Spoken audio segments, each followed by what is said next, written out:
A'udzubillahi minasyaitonirrajim. Bismillahirrahmanirrahim. Nahmaduhu wa nusalli wa nusallimu ala rasulihil karim. Amma ba'du.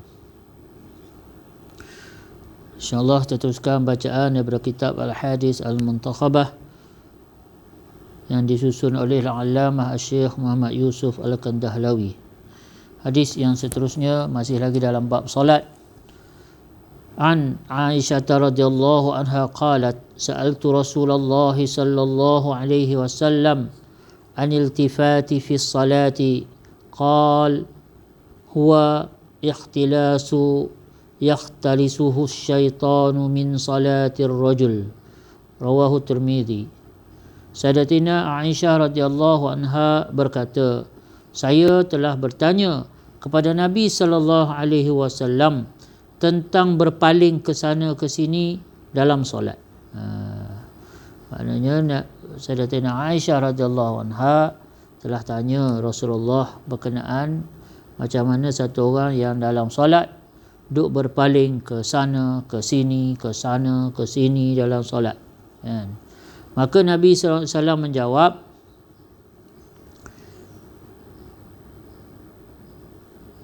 qal, Nabi SAW bagi tahu, huwa ikhtilasu yakhtalisuhu syaitan. Ia adalah berpaling ke sana ke sini itu dalam solat itu ialah sambaran syaitan. Akan apa dia? Min salatir rajul, sambaran syaitan akan tumpuan seseorang daripada solatnya. Ia merupakan satu sambaran syaitan. Macam mana satu ekor burung helang menyambar sas kan.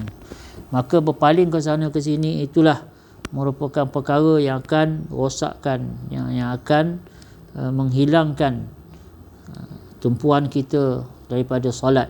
Maknanya kalau kita dengan hadis-hadis yang sebelum ini, maka ini akan menyebabkan solat kita menjadi cacat, menjadi tidak sempurna. An Jabir ibn Samurah radhiyallahu anhu qala Rasulullah sallallahu alaihi wasallam la yantahiyanna aqwamun yarfa'una absarahum ila as-sama'u fi shalah aw la tarji'u ilaihim, rawahu Muslim. Sayyidina Jabir bin Samurah radhiyallahu anhu meriwayatkan bahawa Rasulullah sallallahu alaihi wasallam bersabda, hendaklah orang-orang yang mengangkat pandangan matanya ke langit dalam solat berhenti daripada perbuatannya itu. Jika tidak, pandangan mereka tidak akan kembali kepada mereka, yakni hanya tetap melihat ke atas sahaja. Maknanya hilang tumpuan dalam solat. Sebab solat ni pandangan mata kita, kalau dalam mazhab Syafi'i kita sentiasa melihat ke arah sujud, kecuali satu tempat sahaja yang kita berubah pandangan kita daripada sujud. Dia berbeza dengan mazhab Hanafi. Mazhab Hanafi semasa rukuk dia tengok kaki, masa sujud dia tengok hidung, masa qiyam tengok sujud. Itu mazhab Hanafi. Tetapi dalam mazhab Syafi'i, setelah Imam Syafi'i bahas melihat Al-Quran, As-Sunnah dan sebagainya, Al-Imam Asy-Syafi'i rahimahullah membuat satu kesimpulan bahawasanya pandangan mata di dalam solat ialah ke tempat sujud. Jadi ini semua pada Quran Sunnah semua, mazhab Hanafi, mazhab Maliki. Kalau Maliki memandang ke depan, dia ambil ayat daripada yang kata suruh tengok Kaabah kan, suruh menghadap Kaabah. Jadi menghadap ni dia kata kena tengok Kaabah lah. Jadi kita kena menghadap ke depan. Jadi ada masing-masing hujah dia, ada masing-masing ni dia. Tetapi apa yang telah disimpulkan oleh Imam Asy-Syafi'i daripada hadis, daripada Quran dan hadis, maka Imam Syafi'i membuat kesimpulan bahawa Rasulullah sallallahu alaihi wasallam bersolat keadaan mata baginda sentiasa melihat ke arah tempat sujud. Dari kita mazhab Syafi'i ni, pastikan mata kita ni qiyam ke, rukuk ke, sujud ke, qaadah ke, iktidal ke, kita sentiasa melihat tempat sujud. Baca tahiyat ke, kecuali satu tempat sahaja berubah pandangan mata kita, iaitu kita semasa kita tasyahud, semasa kita asyhadu an la ilaha illallah. Bila kita gerak jari kita illallah tu, maka pandangan mata kita daripada tempat sujud tengok kepada jari sampai innaka hamidum majid. Kalau kita ada tambah doa apa semua, tengok kat situ. Barulah kita bagi salam. Masa bagi salam tu kita tengok balik tempat sujud. Assalamualaikum. Baik. Jadi ini adalah semua apa yang Nabi SAW pesankan dalam beberapa hadis-hadis yang terakhir ni dalam bab solat. Ialah macam mana perkara-perkara yang kita perlu beri perhatian untuk sempurnakan solat. Hari ni kita solat tak solat satu masalah. Kita dah bersolat, alhamdulillah. Tapi macam mana nak sempurnakan solat pula? Khusyuk kita macam mana? Ini bukan masalah khusyuk, ini gerakan-gerakan zahir. Tetapi gerakan-gerakan zahir ini kita jaga betul-betul. Natijah dia Allah akan beri khusyuk pada kita. Semoga Allah SWT beri kita faham apa yang kita dengar pagi ni, kita dapat amal dan seterusnya kita dapat sampaikan pada orang lain pula, insya-Allah.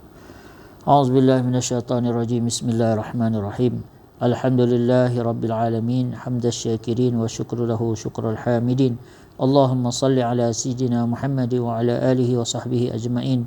Ya awwalal awwalin, ya akhiral akhirin, ya zal quwwatil matin, ya rahimal masakin, ya arhamar rahimin. Wahai Allah, Engkaulah Tuhan, tiada Tuhan melainkan Engkau yang Maha Pencipta dan Maha menguasai segala ciptaan-Mu, ya Allah. Apa sahaja yang ada di langit di bumi, antara keduanya atau di luar langit dan bumi sekalipun, ya Allah, semuanya hanyalah ciptaan-Mu dan Engkaulah yang Maha Pencipta. Selain daripada-Mu semuanya diciptakan.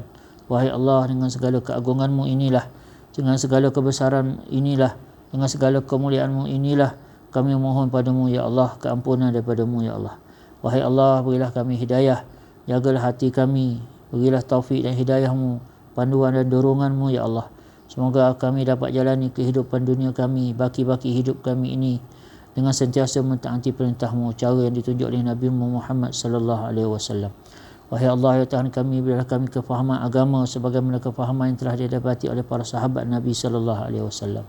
Wahai Allah, berilah kami fikirkan kefahaman agama sebagaimana kefahaman yang diberikan oleh Nabi Muhammad sallallahu alaihi wasallam. Ya Allah, ya Tuhan kami, rahmat dan kasih sayang kami mohon, jadikanlah solat-solat kami adalah solat yang Kau terima. Jadikanlah solat-solat kami solat yang dimaafkan segala kekurangannya. Ya Allah, jadikanlah solat-solat kami solat yang sentiasa berusaha ke arah kesempurnaan. Wahai Allah, Tuhan kami tahu banyak kekurangan kami, ya Allah, banyak cacat celah kami, cuai leka kami, ya Allah. Tapi ya Allah, itulah apa yang ada pada hati kami, harapan kami ialah pada rahmat-Mu. Terimalah kami, ya Allah, inilah yang saja yang kami mampu buat. Ya Allah, Tuhan kami, ya Allah, berilah kami kesiapan yang sempurna untuk Rejab, Sya'ban dan juga Ramadan kami, ya Allah. Sampaikanlah kami kepada Ramadan, ya Allah. Wahai Allah, jadikanlah Ramadan dan solat-solat kami dalam Ramadan nanti adalah solat yang akan menyebabkan kami mulia di sisi-Mu, ya Allah. Rabbana ja'alna muqimis salati wa min dzurriyyatina Rabbana taqabbal du'a.